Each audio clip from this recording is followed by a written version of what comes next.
High বন্ধুরা, কেমন আছো? আশা করি ভালো আছো। তোমাদের কাছে আমিও ভালো আছি। চলো আজ একটা নতুন রেসিপি নিয়ে চলে এসেছি। চিকেন পকোড়া বানাবো। চিকেন পকোড়া বানাতে কি কি লাগে চলো দেখে নাও।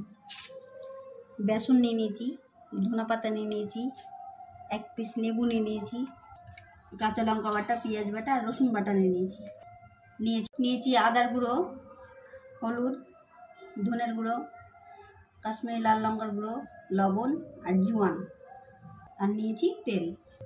নিয়ে নিয়েছি একটা গামলা। প্রথমে আমি মাংসগুলো দিয়ে দেবো। মাংসগুলো আমি সিদ্ধ করে রেখেছিলাম। তারপর আমি দিয়ে দেবো লেবুর রস, ভালো করে মাখিয়ে নেব। দিয়ে দেবো সব মশলাগুলো একসাথে।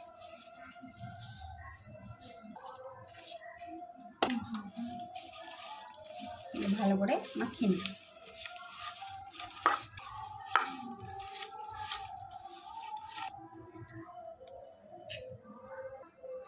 এবার মশলাটা দিয়ে দেবো। চলো ভালো করে মেখে নেব।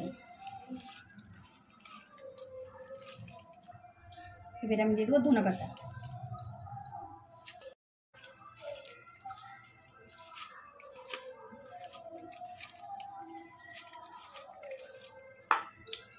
এবার আমি দিয়ে দেবো বেসন।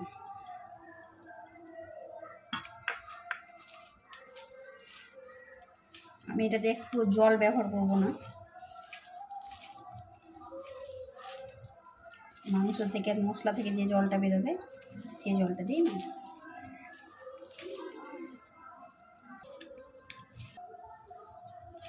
ভালো করে মাখিয়ে নিয়েছি।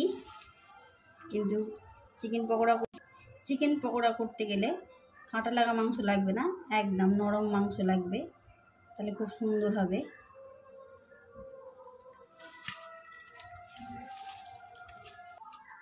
আমার মাখানো হয়ে গেছে, এখন আমি এটা রেখে দেবো। কড়াইটা বসিয়ে দেবো।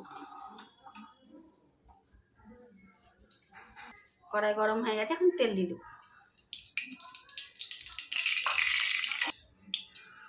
তেলটা দেখি, তেল গরম হয়ে গেছে। এবার আমি হিটটা কমিয়ে দিব, কেন যেহেতু মাংসটা আমি সিদ্ধ করে রেখেছিলাম, ওই জন্য হালকা হিটে ভাজবো, একবারে ভেজে নেব।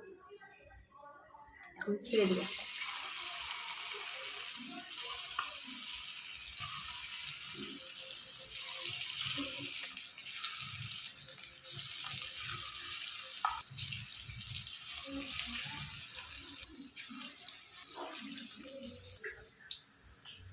এবার উল্টে নিব।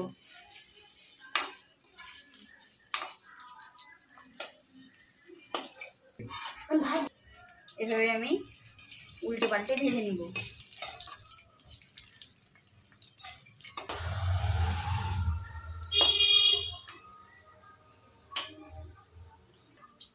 এটা হয়ে গেছে, এখন আমি উঠিয়ে নিব।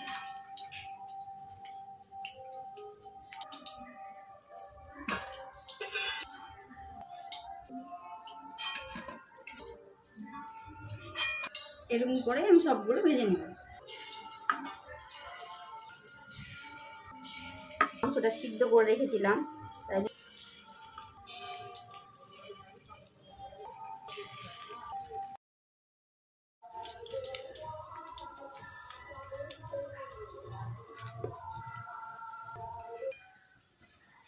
এগুলো হয়ে গেছে, এখন আমি উঠিয়ে নেব।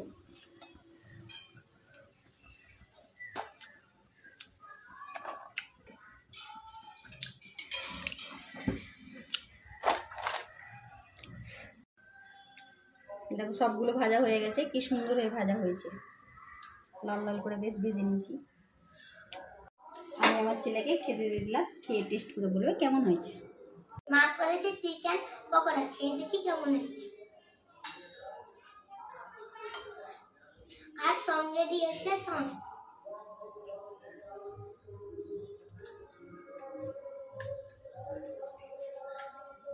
চিকেন পকোড়াটা ভালো হয়েছে।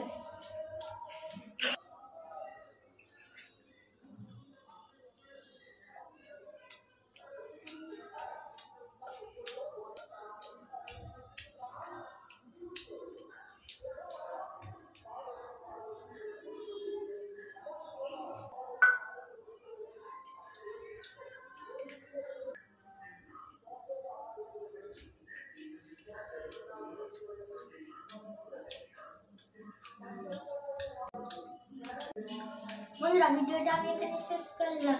ভিডিওটা কেমন হয়েছে অবশ্যই কমেন্টে জানাবেন। ভালো লাগলে ভিডিওটা লাইক শেয়ার এবং কমেন্ট করে জানাবেন।